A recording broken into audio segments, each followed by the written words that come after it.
Hi, I'm Dongxiang. Welcome to Digging into China, where we explore China in depth to reveal unique perspectives. In today's episode, we are once again challenging the Chinese Bureau of Statistics. The Bureau has crafted such an impressive set of first quarter economic figures that they stretch credulity, defying logical consistency. Even more amusing is the irony.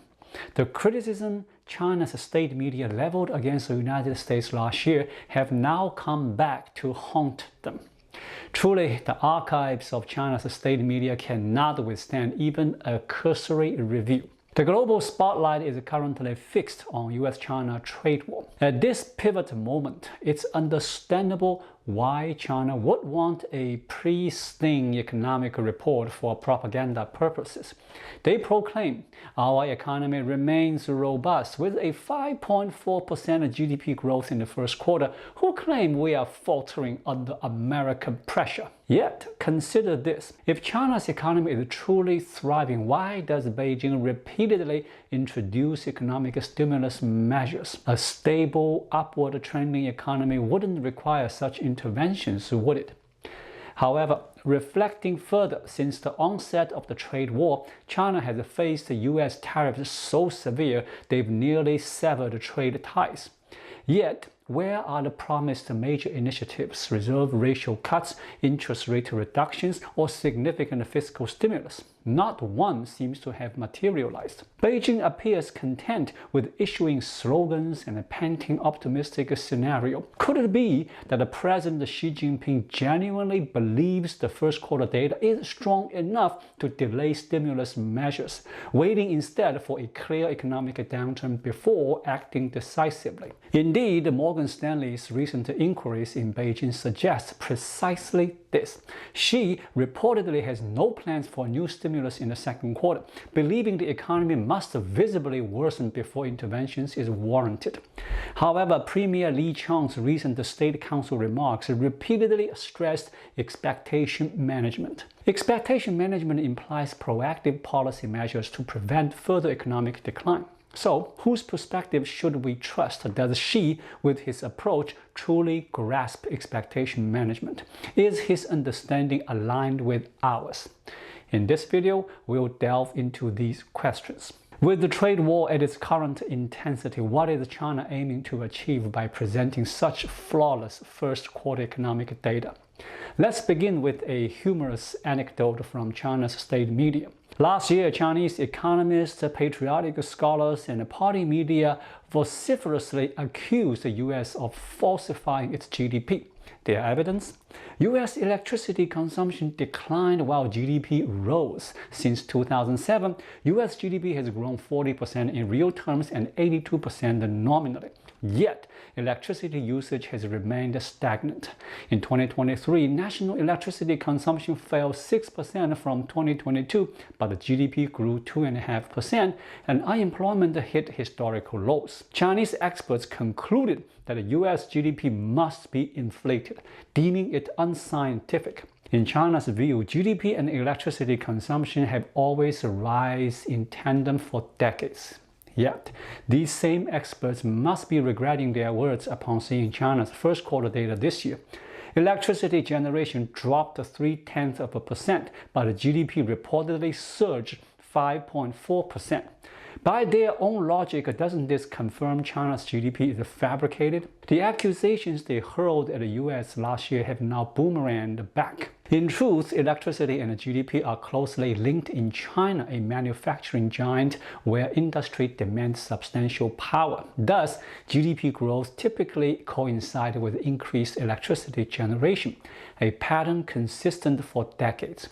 This logic, however, doesn't apply to the U.S., a consumption-driven economy reliant on low-energy sectors like services, finance, technology, and information. Judging U.S. GDP by electricity consumption is therefore misguided. So, why did China's GDP rise this year despite a drop in electricity generation? This anomaly is unprecedented in recent history. Domestic brokerage explanations, often citing statistical methodology differences, fail to account for decades of synchronized GDP and electricity growth. The reality is that the Bureau of Statistics mismanaged its data manipulation, overlooking logical inconsistencies and inadvertently revealing GDP inflation. Once again, we've caught them in the act. While the Bureau's data is undeniably fabricated, it now functions more as a propaganda arm. Late last year, to achieve a precise 5% GDP growth target, it hastily revised the real estate statistical rules. No figure is beyond their ability to manufacture. We merely observe for amusement. Consider the first quarter consumption data, almost too perfect. Retail sales of consumer goods rose 5.9% year-on-year, outpacing any month last year. Every consumption category grew, including cosmetics, jewelry, and office supplies, which declined last year but saw significant gains this quarter. With consumption this robust, why is the consumer price index so dismal? February and March recorded negative values, and the producer price index has remained submerged. There are only two explanations. Either government subsidies and business discounts artificially boosted consumption, or the data is inflated. Last year saw similar subsidies and discounts, yet consumption was constrained by disposable income. Thus, I suspect the consumption data is heavily embellished and unreliable. If Xi Jinping bases macroeconomic decisions on the Bureau's data, no stimulus would seem necessary, as the Bureau perpetually claims the economy is stable and improving.